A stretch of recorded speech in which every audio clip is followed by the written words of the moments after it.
गॅसमुळे ST buses ब्रेकडाऊनच्या प्रमाणात वाढ. पोलादपूर स्थानकात डिझेल बसेसची मागणी.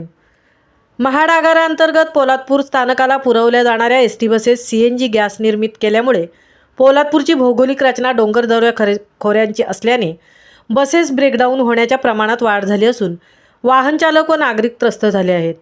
पोलादपूर तालुका हा अतिदुर्गम डोंगराळ असल्याने ग्रामीण भागात जाणा येणाऱ्या CNG गॅस निर्मित एसटी बसेस चढावर चढत नसल्याने सातत्याने ब्रेकडाऊन होण्याचे प्रमाण वाढले आहे.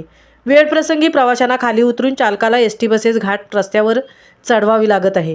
त्यामुळे चालक व प्रवासी देखील नागरिक त्रस्त झाले असून डिझेल एसटी बसेस पोलादपूर स्थानकाला पुरवण्यात याव्यात अशी मागणी प्रवासी जनतेकडून केली जात आहे. तालुक्यात डोंगरमाथ्यावर एसटी बसेस चढताना गेअर न पडल्याने बसेस पाठीमागे येऊन एखादा मोठा अपघात होण्याची शक्यताही नाकारता येत नाही. CNG गॅस निर्मित एसटी बसेस महामार्गावर धावल्यास चालकांना कोणतीही अडचण भासून येत नाही. मात्र डोंगरदऱ्या खोऱ्यात बसेस चालवताना CNG गॅसचा मोठा अडथळा निर्माण होऊन एसटी बसेस ब्रेकडाऊनचे प्रमाण वाढले आहे.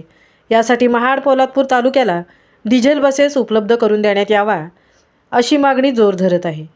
महामुंबईसह धनराज गोपाळ, पोलादपूर.